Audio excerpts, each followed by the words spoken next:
Et là, le dernier point dont tu viens de parler, ça touche aux questions de motivation intrinsèque, extrinsèque. Mhm. Tu peux nous en dire quelques mots de ça? Alors, les motivations intrinsèques, c'est... alors, les motivations extrinsèques, je sais pas trop ce qu'on met dans les motivations extrinsèques. Il y a les motivations que les gens nous donnent. C'est-à-dire, on nous donne un objectif et on doit l'atteindre. Pour moi, c'est ça la motivation extrinsèque.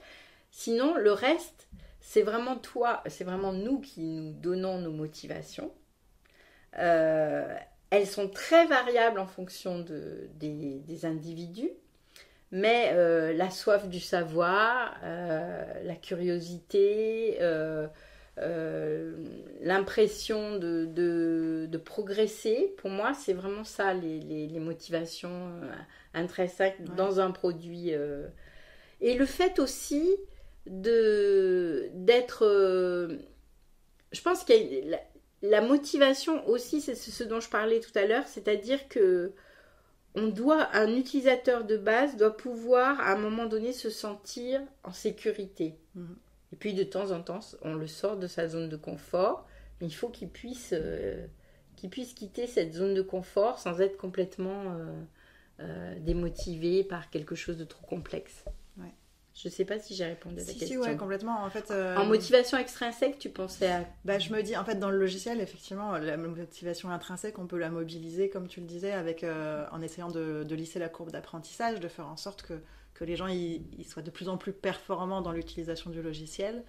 Et ça marche bien sur des logiciels techniques, métiers, sur lesquels moi je travaille souvent. Donc c'est une piste intéressante.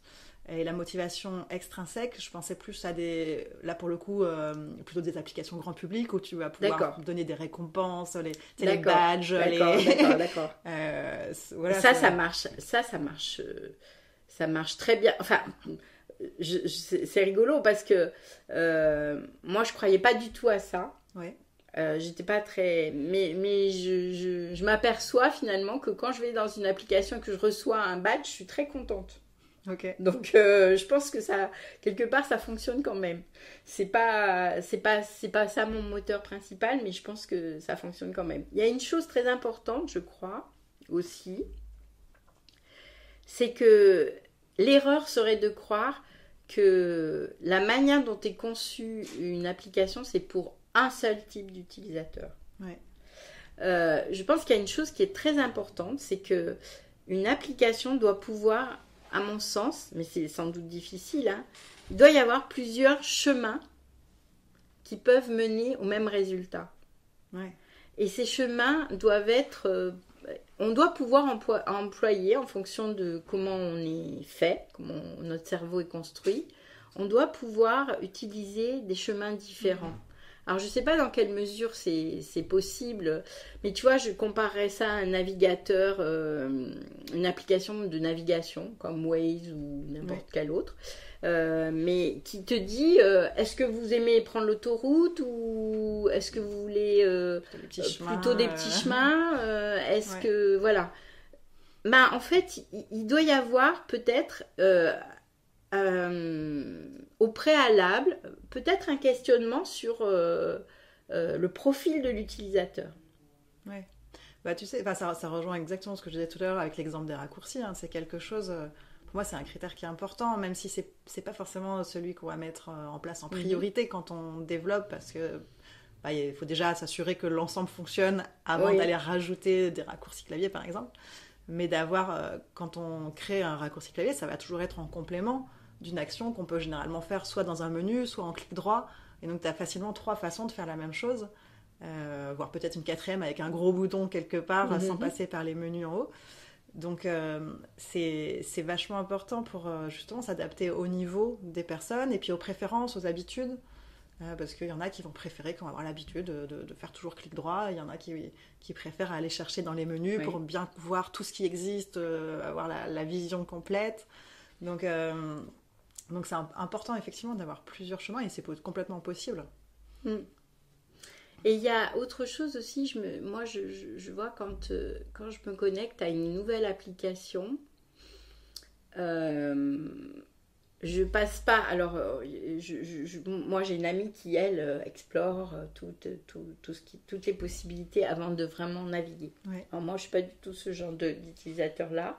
Je me lance et je tâtonne et si je trouve que c'est facile, sans avoir au préalable lu et exploré tout le produit, c'est satisfaisant pour moi. C'est-à-dire que l'entrée est facile. Et même si je rencontre à un moment donné un blocage, parce que je n'ai pas tout compris comment ça fonctionne, je vais revenir en arrière sans problème parce que j'ai pu entrer quand même dans le système et me balader un peu. Ouais. Le plus rédhibitoire pour moi, c'est d'arriver sur un site ou sur une application et d'être obligé de lire des quantités de choses pour pouvoir rentrer dans le jeu, quoi. Ouais, moi c'est pareil. Ouais. J'ai besoin d'entrer vite dans le Voilà, vif du dans le sujet. vif du sujet, voilà. Puis advienne que pourra, quoi. Voilà. Sinon, je vais aller lire des livres à la Ouais. limite. Mais d'ailleurs, ça me fait penser, c'est un autre critère qui est important aussi, c'est le fait d'apporter l'information au bon moment. Comment il s'appelle? Moi, décidément, les noms des critères, c'est pas ma spécialité.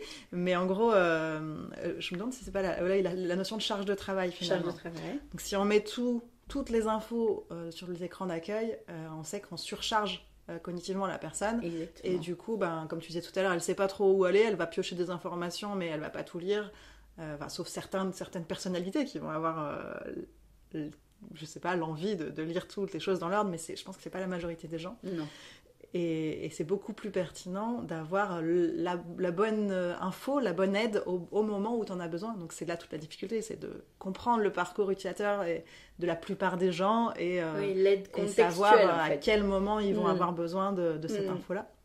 Mais quand on y arrive, c'est sûr que c'est beaucoup mieux. Ouais. Et je vois, j'ai travaillé un petit peu avec une jeune femme là pour refaire le site du GDR Oui. Mémoire. Et en fait, au départ, moi, mon idée, c'était que sur la première page, tout le monde pouvait trouver l'info sur n'importe quoi. C'est-à-dire qu'il y avait toutes les entrées étaient sur la première page. Ouais. Et ensuite, on approfondissait en fonction de... Et elle m'a proposé quelque chose de complètement différent, en fait. Elle m'a proposé d'entrer par des choses qui éveillent l'intérêt et qui sont peu nombreuses, finalement un petit nombre d'entrées, mais qui au final t'emmènent toujours vers les mêmes infos. Mais c'est fait de façon à ce que quand tu abordes la page, il y a 5 choses. Et en naviguant au travers de ces 5 choses, tu vas pouvoir découvrir l'intégralité des informations que les gens viennent chercher sur ce site. D'accord. Et vraiment, au départ, je n'étais pas convaincue. Ouais. Je me suis dit, non, mais là, les gens, ils arrivent, ils ont besoin de savoir quelles sont les conférences qui vont avoir lieu. Et si tu n'as pas un bouton pour les conférences. Et elle me dit, oui, mais ça, c'est les gens qui connaissent déjà ce site et qui, voilà, eux, ils vont chercher ce bouton-là. Mais si quelqu'un vient sur ce site, c'est quand même mieux qu'il découvre de quoi il est question et qu'ensuite, il s'aperçoive qu'il peut suivre des conférences. Donc, tu as éveillé son intérêt et il a poursuivi plus loin et il a découvert d'autres éléments du site. Et je pense que c'est pas du tout... moi, j'ai beau savoir comment fonctionne le cerveau, je pense qu'il faut se poser les questions avec une application derrière pour pouvoir justement répondre de manière pertinente, en fait. Okay. Donc, c'est exactement ce que tu fais. C'est mon métier, ouais.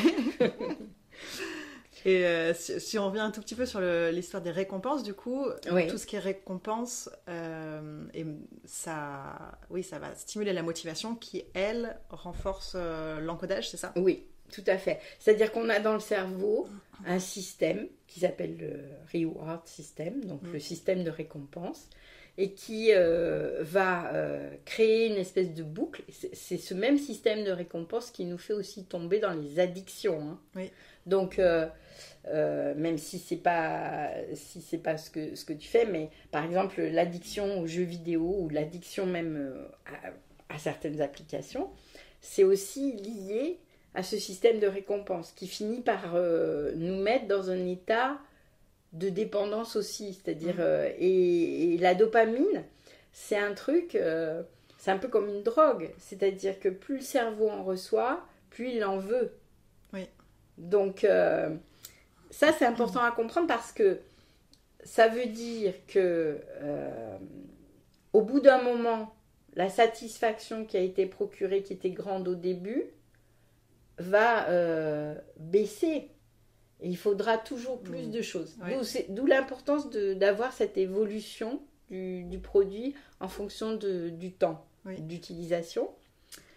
Et ça peut devenir à un point tel que cette boucle, elle produit un comportement addictif qui fait qu'on a tout le temps envie de ressentir cette récompense et que on revient sur ces applications. Les réseaux sociaux, c'est... Oui, c'est vrai.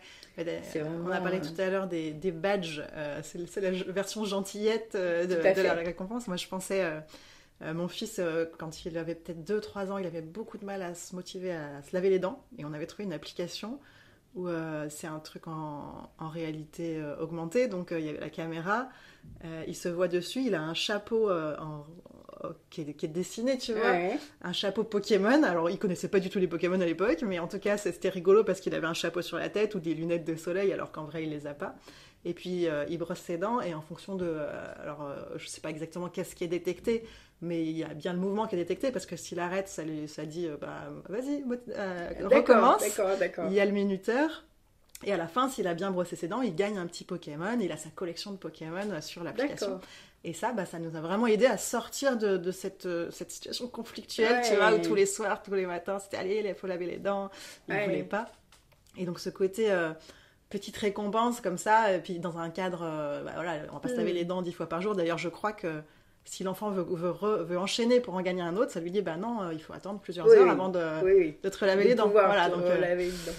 Mais du coup, c'est vrai qu'on n'a pas parlé du tout de tout ce qui est... on vient d'en parler, mais on n'en avait pas parlé au départ, tout ce qui est récompense sociale. Oui. Et qui, j'imagine, là, c'est hyper puissant, sans doute beaucoup plus puissant que les petits badges qu'on peut avoir. Et du coup, ça pose des questions aussi éthiques, comme tu le dis, c'est un levier sur lequel on peut jouer, mais il faut faire attention parce que ça peut aller un peu trop loin, quoi. Alors, en fait, oui, la récompense sociale. Alors, par exemple, se positionner par rapport à d'autres utilisateurs de l'application. Oui, c'est vrai, ça aussi. Ça peut être aussi une motivation. Parce que même si quelqu'un te dit non, ça m'intéresse pas du tout, en fait, nous, on voit, je pense que tu as dû le voir aussi en travaillant un petit peu sur le sujet humain, quand on fait faire des tests de mémoire aux gens, ils veulent toujours savoir à la fin comment ils se positionnent. Est-ce que je suis bon ou est-ce que je suis mauvais, comment je suis positionnée Donc ce genre de récompense, c'est-à-dire cette espèce de classement par rapport aux autres utilisateurs ou par rapport aux autres gens testés, on s'aperçoit que c'est aussi une motivation très importante. Et c'est une motivation qui est...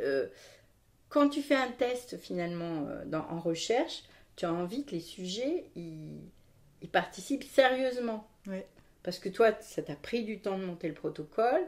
Tu sais que tu ne vas pas pouvoir tester 300 sujets. Tu n'as pas envie qu'il y en ait un qui fasse n'importe quoi. Et en fait, cette motivation à bien se positionner, à être sérieux par rapport aux autres utilisateurs, c'est aussi un levier sur lequel on peut jouer. C'est-à-dire que les gens vont être plus attentifs. Si tu leur dis, je vous dirai, vous me direz, ils te demandent tout de suite ça. Vous me direz comment fonctionne ma mémoire, est-ce que je fonctionne bien ou pas Donc, pour des raisons éthiques, il y a des tas de choses qu'on ne va pas dire, mais on peut dire aux gens, oui, là, vous avez telle mémoire qui fonctionne bien, telle autre mémoire qu'il faudrait travailler un petit peu plus, en positif toujours. Mais c'est très important pour les gens aussi, d'avoir un retour de se connaître, de mieux se connaître. Le succès des tests, des revues de psycho, avec des tas de tests et des revues c'est ça. C'est-à-dire que les gens ont envie de savoir dans quelle catégorie ils se trouvent. Est-ce que je suis intuitif? Est-ce que je suis plutôt rationnel? Voilà. Donc ça, c'est aussi se positionner par rapport à une population, c'est aussi quelque chose d'important, quoi. Ouais, ok. Est-ce que je suis rationnelle? Est-ce que ça me fait penser à ce que tu as dit tout à l'heure sur le fait qu'il y a des gens qui ont des préférences pour certaines modalités. J'avais lu, moi, à plusieurs reprises que, en termes d'apprentissage, en fait, c'est assez une idée reçue de se dire que quelqu'un va mieux mémoriser à l'école, par exemple, si c'est un cours écrit, ou si c'est oral, ou si le recopie, qu'est-ce qu'il peut y avoir d'autre que modalité, je sais pas, une vidéo par exemple, et que finalement, enfin, que les études ne montraient pas d'effet de la modalité, mais plutôt un effet quand c'est multisensoriel, c'est mieux mémorisé. Exactement. Et donc ça, je sais pas... Alors c'est vrai, je pense que c'est une question très difficile à étudier. Ouais. Tu vois, par exemple... moi, je travaille beaucoup avec des odeurs. Donc, quand je demande aux gens de reconnaître des odeurs, je leur présente un petit flacon. Tous les flacons sont les mêmes. Je leur mets sous le nez et je leur dis qu'est-ce que c'est. Alors, on commence avec des choses très faciles. Par exemple, l'orange. Ah oui, oui, bien sûr, c'est l'orange. Et puis après, alors je leur dis comment vous avez fait pour trouver que c'était une orange. Je dis des oranges, je les vois tout le temps, puis en même temps que je les vois, je les sens, je les touche, voilà. Donc effectivement, je pense que l'association, la meilleure façon de mémoriser quelque chose, c'est d'associer plusieurs sens ensemble. Ouais. Mais il y a quand même des gens pour qui le rappel sera plus facile par une modalité que par une autre. L'indice de rappel, là pour le coup, il y a une vraie préférence pour certains indices. D'accord. Alors, nous sommes visuels, très visuels. Donc, je pense que les gens vont majoritairement utiliser ce canal préférentiellement pour se rappeler des choses au travers des photos, au travers d'un certain nombre de choses. Mais il y a quand même des spécificités et des modalités qui entraînent d'autres. Okay. Et suivant les sens, ça peut être différent. Mais par contre, je crois que c'est une question qui est difficile à étudier parce que tu ne peux pas dissocier chez l'homme, en tout cas, ces différents canaux sensoriels. C'est difficile de les dissocier. Parce que même si j'essaye de faire travailler ta mémoire olfactive, tu vas passer par des images mentales visuelles. Il faudrait vraiment que je te donne des odeurs que tu n'as jamais senties et qui ne ressemblent à rien de connu pour que tu ne puisses pas faire ça. Alors, il y avait un collègue qui avait essayé de faire ça. Il avait utilisé des mélanges fournis par des parfumeurs, mais qui n'étaient pas des parfums connus, qui étaient des ébauches et des choses comme ça. Et en fait, il disait aux gens, ça vous évoque quoi comme image mentale? Et il y avait pas mal de gens qui avaient évoqué des figures géométriques. Mais qui ne pouvaient pas raccrocher ça à une source, donc à une image mentale visuelle qui corresponde à cette odeur, parce qu'elle n'existe pas en fait. Ouais. C'est une odeur qui est dans un flacon et qui n'a jamais été utilisée ailleurs. Donc je pense que le truc qui fonctionne bien, c'est d'associer le plus de choses possible pour avoir une chance de justement pouvoir le récupérer par un seul canal sensoriel. Et aussi parce que en termes de circuit, ça fait sens d'avoir cette association parce que plus c'est multimodal, plus l'hippocampe, qui est donc la structure qui organise le fonctionnement de notre mémoire, est sollicité. Ah oui.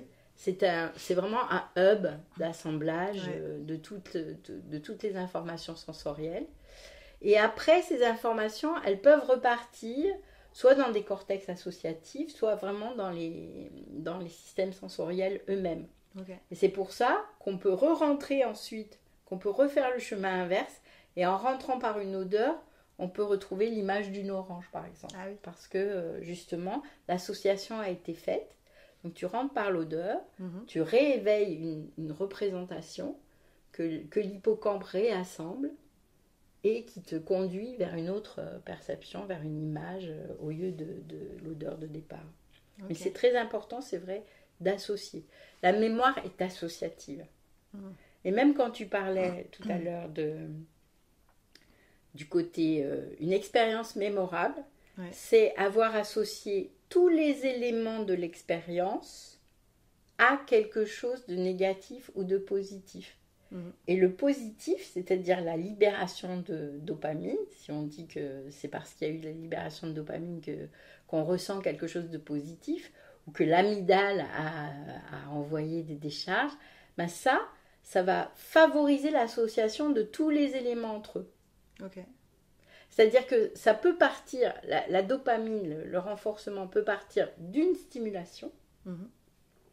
J'ai appuyé sur une touche et tout d'un coup, j'ai eu un truc absolument merveilleux qui s'est passé. Dans un premier temps, j'associe cette action avec le renforcement positif. Mais au fur et à mesure, c'est tout le contexte qui va devenir positif. C'est toute l'expérience du produit qui va devenir positif au départ de cette association. Ouais. Je ne sais pas si je suis claire. Si, ouais. Et ça me fait penser, on l'a évoqué, mais on n'a pas utilisé ce terme-là, mais à l'apprentissage par renforcement. Oui. On l'a évoqué en disant, on devient de meilleur en meilleur, on s'améliore en expertise.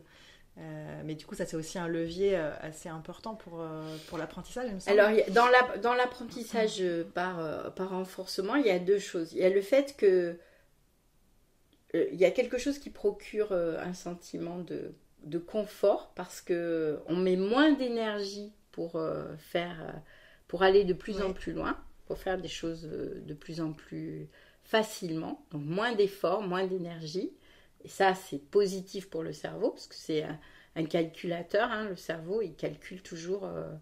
il faut que je dépense le moins d'énergie possible parce que j'ai plein de choses à faire. Et puis, il y a...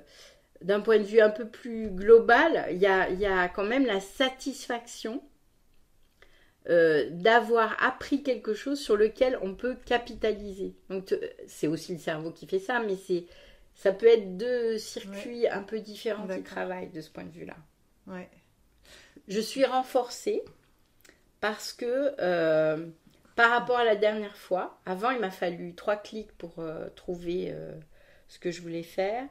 Et là, en un clic, j'ai fait la même chose. Parce que je me rappelais que la dernière fois, je capitalise sur mon expérience. Donc ça veut dire que tout le temps que j'ai passé auparavant à apprendre cette première étape, maintenant il va être réduit. Je vais gagner du temps. Et gagner du temps, c'est aussi une récompense. Ouais. Parce que je vais pouvoir libérer du temps pour faire autre chose. Ok. Oui, je pensais notamment à... donc là, je sors un petit peu du côté mémorisation de l'expérience dans son ensemble, mais plutôt mémorisation d'un contenu. Parce qu'avec des collègues, on a développé des petits jeux pour sensibiliser au concept d'ergonomie numérique, donc comme ceux de Bastien Escapin, enfin les grands principes. Et en fait, ce qu'on propose, donc c'est une plateforme en ligne qui est gratuite, ça s'appelle les Ergogames. Et à chaque fois, pour chaque principe, il y a un petit jeu. Et donc ce jeu, c'est une mise en situation. Par exemple, pour le principe d'action minimale, comme tu dis, faire le moins de clics possible. C'est un petit raton laveur qui doit faire une pizza. Et donc on visualise la cuisine. Et il faut faire la pizza le plus vite possible parce que c'est un concours. Et donc, il y a la liste des étapes de la recette. Donc, il faut aller étaler la pâte. Donc, on se déplace jusqu'à la pâte, on étale la pâte, on clique, ça l'étale. Ensuite, il faut aller chercher, je sais plus, la sauce tomate. Donc, on se déplace, hop, à chaque fois, c'est un clic pour se déplacer. On prend la sauce tomate, on se redéplace, on ramène jusqu'à là où il y a la pâte, on verse la sauce tomate, et puis ensuite, on va chercher les champignons, etc. Donc, il y a plein de clics. Et ensuite, on fait jouer la même histoire, mais avec une cuisine organisée différemment. D'accord. Et donc là, cette fois, la sauce tomate, elle est juste à côté de la pâte. Le four, il est juste à côté du frigo. Enfin, toutes les organisées différemment. On lui fait faire un seul trajet pour aller chercher à la fois la sauce tomate et les champignons. Et donc, en fait, ce qu'il avait fait en 25 étapes, là, il le fait en 8. Oui. Enfin, je sais plus, tu vois, l'idée. Mais c'est exactement ça. Et donc, en fait, il y a à la fois... ce qu'on essaye de mettre en œuvre, c'est à la fois le côté ludique, émotionnel, pour essayer de mémoriser ça, mais il y a aussi le fait d'interagir soi-même, de tester et d'éprouver l'erreur. Et du coup, ce que j'avais pas identifié encore, mais que je rajoute maintenant, par rapport à tout ce qu'on s'est dit, c'est aussi le contraste, du coup, entre la version difficile et la version agréable. Et donc, ce contraste qui crée finalement cette récompense. Oui. Je pense que ça doit bien fonctionner comme ça. Hein.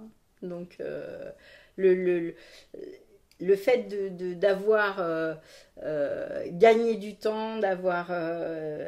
à partir de la même chose, j'ai beaucoup progressé, où je peux devenir beaucoup plus performant. Finalement, j'augmente ma performance. Ça, c'est aussi quelque chose qui va être très, très récompensant pour le sujet. Et du coup, moi, j'avais plus en tête cette histoire de tester soi-même et d'être confronté, de faire une erreur en fait, pour tu vois, cet apprentissage, pas forcément faire, c'est pas une erreur parce que le design est fait pour que ce soit difficile, mais d'éprouver la difficulté pour apprendre de cette difficulté. Oui. Quoi. Alors ça c'est vrai aussi, c'est-à-dire que si on fait jamais d'erreur, on n'apprend pas en fait. C'est-à-dire que c'est parce qu'on fait des erreurs qu'on élimine une partie des solutions qui sont mauvaises. Par exemple, si tu prends un animal, si par hasard il tombe tout de suite sur la bonne solution dans ce que tu lui proposes, dans une tâche que tu lui proposes, par pur hasard, ça peut arriver, un labyrinthe, il tombe sur la bonne branche et il a une boulette à la fin de sa branche. Il a une récompense. Il aura appris, il aura été très satisfait, mais il n'aura pas appris. Il va commencer à apprendre quand il va s'apercevoir que c'est pas dans toutes les branches qu'il y a une boulette, et que en plus, si tu re-rentres dans les mêmes branches où tu es déjà entré, tu peux même avoir quelque chose de désagréable, c'est-à-dire que la lumière s'éteint et que c'est fini, tu n'auras plus jamais de récompense. Okay. Donc, il y a vraiment quelque chose, il faut se tromper. Pour progresser, il faut se tromper, il faut faire des erreurs. Mais il ne faut pas que ce soit quelque chose de complètement rédhibitoire, en fait. Oui, il faut que tu puisses corriger tes erreurs. Ça, je pense que c'est important aussi. C'est-à-dire que si tu fais une erreur, il faut qu'elle te soit indiquée comme une erreur, mais qu'on t'explique pourquoi c'est une erreur. Donc que tu aies, par exemple, la possibilité de te remettre dans la même situation et de choisir une autre option. Et de voir que c'est celle-là la bonne. Et par contraste, c'est là que tu vas finalement apprendre. Je veux dire, ça c'est mauvais, je le ferai jamais. Et ça, oui, je vais le faire. Quand on commence une expérience, parfois les sujets ont de la chance. Et la première fois qu'ils sont testés, ils font pas d'erreur. Simplement parce que ils ont eu de la chance. Et ils reviennent le lendemain et on constate qu'ils s'améliorent pas en fait, parce que ils n'ont pas compris, comme ils n'ont pas fait d'erreur, ils n'ont pas compris quelles étaient les règles du jeu. Même les sujets humains, on leur dit pas forcément les règles du jeu. Donc ils doivent les découvrir. Et si ils sont tout le temps enfoncés, ils ont tendance à dire ouais, ça va, j'ai compris. En fait, ils n'ont pas compris. Et ce n'est que quand ils vont faire une erreur qu'ils vont réellement comprendre les consignes et qu'ils vont pouvoir affûter leur connaissance de la situation. Donc on a besoin de se tromper pour apprendre. Mais voilà, mais il faut qu'on puisse savoir qu'on s'est trompé. Donc avoir aussi un retour. Donc le feedback, c'est aussi très important. Bien sûr. Moi, je pense que dans un produit, ce qui est important, c'est d'expliquer pourquoi là, ça n'a pas fonctionné, pourquoi, et de pouvoir avoir une alternative qui est proposée. Et de cette façon, on peut corriger Donc pour un apprentissage, en tout cas, c'est important. Pour une application... Encore une fois, je pense qu'il doit y avoir plusieurs façons d'arriver au même résultat. Ce qui fait que, justement, ça, c'est super intéressant de voir comment une population d'humains va se répartir en fonction de son profil psychologique et va utiliser plus telle façon d'arriver au résultat que telle autre. Ça, je trouve que c'est, pour moi, ce qui m'intéresserait beaucoup, si j'avais encore 20 ans devant moi, c'est de travailler sur cette conjonction entre ce que tu appelles un produit, ce que moi j'appellerais une tâche, et un profil utilisateur. Ouais. Comment cet utilisateur est dans la vie, par exemple? Est-ce que c'est un impulsif? Est-ce que c'est quelqu'un qui a tendance à répondre toujours oui?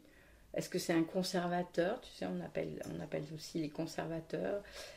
Quand tu demandes à des gens, par exemple, de reconnaître quelque chose, tu as ceux qui reconnaissent tout, tu as ceux qui reconnaissent rien, puis tu as un continuum au milieu avec des gens qui vont vraiment questionner leur mémoire. Mais tu as aussi des profils utilisateurs qui disent « Oh, il y a bien 50% de chances que si je réponds tout à droite ou tout à gauche, j'ai au moins la moitié des bonnes réponses. » Donc voilà, ça existe aussi.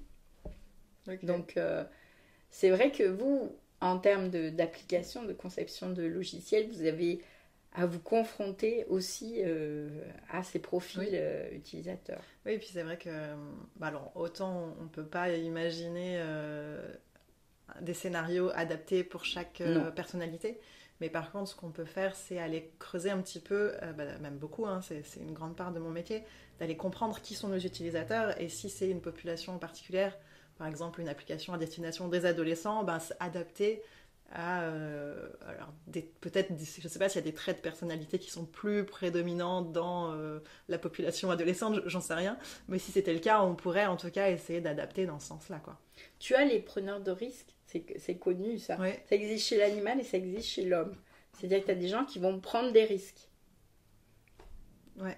Et puis tu en as d'autres qui au contraire vont avoir une attitude beaucoup plus sécurisante et sécurisée de façon à ne pas prendre de risques. Du coup, si on revient à ce qu'on disait au début, peut-être que le côté élément nouveau, surprise, on peut se permettre d'en avoir plus chez une population preneuse de risques. Exactement. On fait une étude en ce moment au musée Lugdunum. Donc, on fait visiter une expo temporaire et on regarde ce que les gens gardent de cette expo. Oui. Et donc on fait des entretiens et ensuite on fait un questionnaire de mémoire après la visite de l'expo où on va montrer soit l'objet en contexte, soit un détail du contexte lui-même. Et on demande aux gens, est-ce que vous avez vu ça ou dans l'expo ou pas? Est-ce que vous vous en rappelez à cause de la vision centrale de l'objet ou est-ce que vous en rappelez à cause du contexte? Ouais. Évidemment, il y a des distracteurs qui sont pris dans d'autres musées ou d'autres... voilà. Et c'est incroyable de voir la diversité des gens, quoi. Comment les gens construisent leurs souvenirs. C'est-à-dire qu'il y a des gens qui sont très attentifs au contexte et qui sont incapables presque de... Ils ont fait plus attention finalement aux murs sur lesquels les œuvres étaient exposées, plus qu'aux œuvres. Il y a des gens qui ont été sensibles à des dispositifs immersifs et d'autres qui ont été sensibles plutôt à des objets qu'ils pouvaient manipuler. Okay. Donc, tu as comme ça plusieurs types d'expériences sur une visite de musée. Oui. Et tu auras envie de savoir, donc on creuse un petit peu, il y a un petit questionnaire plus personnel sur leur expérience des musées, et on s'aperçoit que les gens qui ont déjà un capital de familiarité avec les musées sont des gens qui connaissent les codes, en gros, des musées, et donc qui vont savoir où aller chercher l'information, et du coup, qui vont avoir une expérience plus mémorable, c'est-à-dire qui vont se rappeler de plus de choses. Ouais. Et je pense que ça peut être un peu ça aussi pour les produits que vous fabriquez, c'est-à-dire que je pense que on construit dans son cerveau des schémas d'utilisation. Si je n'ai jamais utilisé une application, je vais avoir du mal à rentrer dedans, je ne vais pas connaître les codes, je ne vais pas savoir qu'un menu, c'est les trois petites ça, lignes. ouais. Voilà, si je mets ma maman devant mon téléphone face à une application, elle va se demander quelle est la signification de tout ça. Ouais. Si je mets mon fils, par contre, lui, il connaît tous les codes de toutes les applications, donc il va rentrer beaucoup plus facilement. Donc il y a aussi ça, c'est-à-dire à qui on s'adresse finalement. Est-ce qu'on s'adresse à des gens qui ont un profil d'utilisateur et qui ont construit ces schémas, et à ce moment-là, je peux capitaliser sur ces schémas qu'ils ont construits pour finalement favoriser la mémorabilité de l'expérience, ou bien est-ce que je m'adresse à des gens qui sont plutôt néophytes, ouais. et pour qui il va falloir être un peu plus... Je me dis toujours, quand quelqu'un conçoit une application, je me dis, certaines applications, très grand public, s'adressent à des gens qui n'ont peut-être jamais utilisé d'application. Ouais. Donc c'est un peu plus difficile que si je m'adresse à des jeunes dont je sais qu'ils sont très consommateurs d'applications. Ouais, c'est sûr. Donc ça, c'est l'expérience préalable. C'est un autre levier finalement dont on n'a pas parlé, mais qui est important. Notre cerveau, de nos expériences vécues, extrait une espèce de squelette d'expérience qu'il peut adapter à différentes situations similaires. Ouais.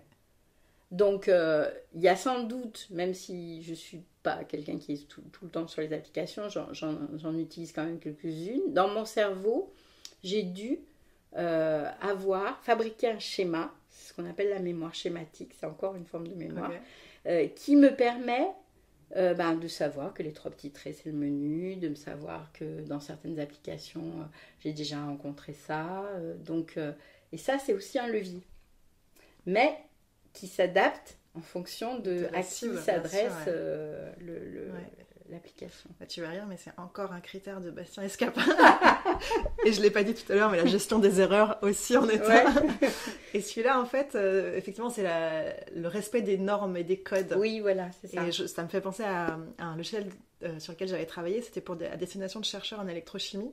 Ouais. Et quelque chose d'important, c'était de respecter les conventions, en fait, sur les unités, tout simplement. Parce que, par défaut, alors je ne sais plus qu'est-ce qu'on avait mis, mais c'était celle que peut-être que moi j'aurais utilisée naturellement, mais en fait c'est pas les conventions internationales, et du coup on a changé les unités pour que ça, parce qu'en fait dans le milieu de la recherche on travaille avec les conventions internationales, et du coup il fallait que ce soit les bonnes unités, et pour que les gens comprennent de quoi on parle, quoi, tout simplement. Ouais. Et donc oui, ça c'est quelque chose d'hyper important, évidemment. Après, comme tu le dis, il y a cette notion de... selon le public, ça peut être pas les mêmes codes. Et puis il y a des publics qui n'ont pas les codes du numérique. Tout à fait. Donc là, il faut vraiment les accompagner avec beaucoup d'aide, beaucoup d'explicitation. Tu parlais tout à l'heure des 3 petites barres pour le menu. Moi, quand je crée une application, j'écris toujours en petit dessus « menu ». Parce qu'on ne sait jamais en fait qui va l'utiliser. Oui. Et je crois même qu'il y a une étude qui avait montré que même pour des gens qui ont l'habitude d'utiliser des applications, en fait, s'il y a écrit menu dessus, ils sont plus rapides, où il y a moins d'erreurs. Je ne sais plus quelle était la mesure qui était faite, mais ça fonctionnait mieux, quoi. D'accord. Même par rapport à juste les 3 petites barres, ou par rapport à écrit juste menu en gros, en fait, associer les deux, c'était ce qui fonctionnait le mieux. Donc, Mais tu vois, par exemple, au musée, si on a commencé cette collaboration, c'est justement parce que en fait, il y avait une nouvelle directrice qui arrivait, et elle avait envie un petit peu de changer la façon de fonctionner, qu'elle trouvait un peu poussiéreuse. Et surtout, ce qui la navrait, c'était que quand les gens venaient au musée, ils disaient que la seule chose dont ils se rappelaient, c'est qu'il y avait un escalier en forme d'hélice en béton brut. Pour quelqu'un qui a mis toute son énergie dans la conception d'une expo, oui, c'est déprimant. Ouais. C'est déprimant. Tu as travaillé pendant des mois à concevoir une expo, tu questionnes les gens à la sortie, qu'est-ce qui vous a frappé ? Ah, c'est la structure, l'architecture du musée, c'est vraiment... donc ça veut dire que l'expo était nulle ? Non. Donc on l'a rassuré sur le point que les expos étaient très intéressantes, mais que actuellement, l'architecture prenait beaucoup de place dans la mémorabilité de la visite du musée. Oui, si elle est très originale, on en revient Voilà. à ce qu'on disait au début, c'est la nouveauté et c'est ça qui nous Et marque. pour la petite histoire, paradoxalement, ce musée est enterré dans la colline parce que l'architecte voulait que l'architecture ne soit pas l'élément prégnant du musée. Mince. Il voulait s'effacer derrière les D'accord. œuvres. Et je pense que Raté. pour l'instant, c'est un petit peu... C'est un petit peu raté, mais donc cette dame, elle a vraiment une vision, elle essaye d'ouvrir le musée à un plus grand nombre de gens et de voir qu'est-ce qui peut favoriser justement, exactement comme vous le faites vous avec des applications, qu'est-ce qui peut rendre cette visite mémorable et qui peut permettre de tirer un message aussi, Oui. qui est le message que les commissaires d'expo veulent véhiculer. Donc, on l'aide un petit peu par rapport à ça. Ok, ouais, c'est chouette. Et nous, on apprend aussi beaucoup sur la mémoire au travers de cette expérience, qui est une expérience de mémorisation en situation de la vie réelle. Donc, ça, je trouve que c'est intéressant aussi, de sortir du labo.